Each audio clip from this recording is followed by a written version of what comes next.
What do you get when you take a game about landing motorcycles correctly and slap an 80s action hero movie story over the top? You get delightful nonsense. Cyber Commandos, pipe down.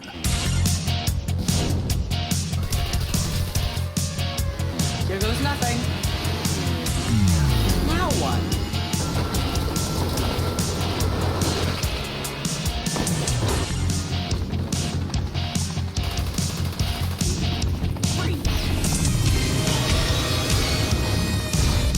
Trials of the Blood Dragon is a spin-off of the brilliant racing platformer series, but is actually based on another spin-off, the Far Cry Blood Dragon DLC.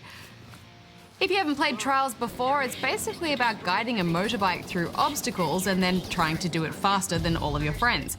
Who would have thought at Hex that driving a motorbike left to right over a variety of obstacles was the perfect combination for obsessive competitiveness? And when they announced the release of this wacky action hero spin-off with obnoxious characters and cutscenes at E3 a few weeks ago, everyone wondered, but why? Yeah, and it's been getting a pretty bad rap from games press overall. Even our own Nick Boy didn't like it. But Barjo, we, on the whole, disagree. That's right, Hex. In fact, we kind of love it. Let's talk about why. Firstly, it has a story. The USA is at war with communist Vietnam for the 4th time. But now they have Blood Dragon tech. You play Roxanne and Slater, the daughter and son of a cyborg action hero. And to win the war and complete your mission objectives, you have to use motorbikes and stuff.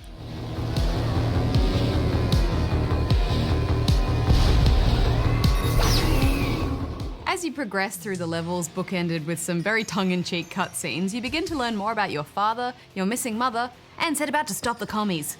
This will see you infiltrating bases, taking out guards, and eventually going to space, flying through a vortex to hell, taking out alien insectoid communists, a spooky minecart section, and even some boss fights. This crazy story is a bit hard to follow, but I dig the style, Hex. I think it worked for Far Cry, and it works here too. Yeah, I mean, there may be a few cringe-worthy moments and perhaps questionable voice acting. I'm telling you, this key better be worth it.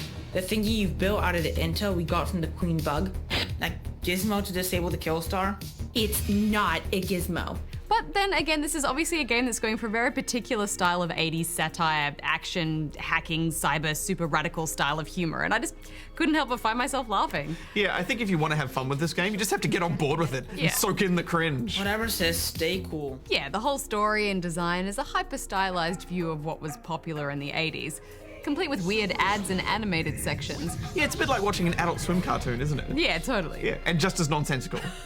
The bedroom hub zone that connects everything together was really cool, I thought. This is where the two kids hang out and choose costume options or missions. And the music is sensational. Yeah, it's so good. I'd almost recommend playing this just for the soundtrack alone. Yeah. The addition of a story isn't the biggest change to this series, though. Along with the standard racing sections, you'll also be busting through walls in an APC, riding a stealthy bicycle, playing with a remote-controlled flippy car, and even getting out on foot for some platforming. Most of this works quite well, although the APC levels don't really have much challenge to them, and that bicycle is a little bit clumsy to control. However, that flippy car, Hex, I love that flippy car. I want a whole game with flippy car. Flippity flips. Yeah, it works well on all those levels where you need to switch between reversing and accelerating to get through. You also get a weapon for a fair bit of the game.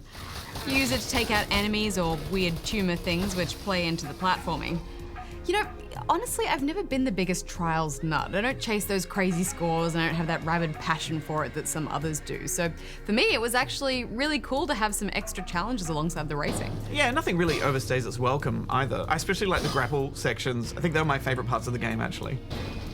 I think we could all agree that the platforming is probably the less developed part of the game. What did you think of it? I mean, it's no Shadow Complex. It does feel a little bit floaty. I just think maybe if it had a few more moves, slightly better animation perhaps, maybe some dashes or slides, it would feel a little less like filler. But as I said, I did like the addition of them because for me it just makes the whole experience way more interesting. Yeah, it's not broken, you know, it serves a purpose. And I did like that challenge of jumping and shooting at an angle at the same time.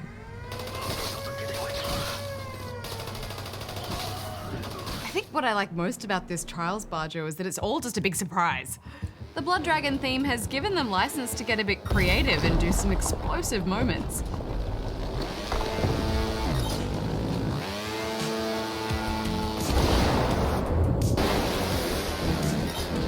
And really, I'm on board with anything that has a very distinct personality, and this certainly has that. Yeah, stuff's always crashing around you or on you, and at one point you even ride a missile into the sky on a motorbike.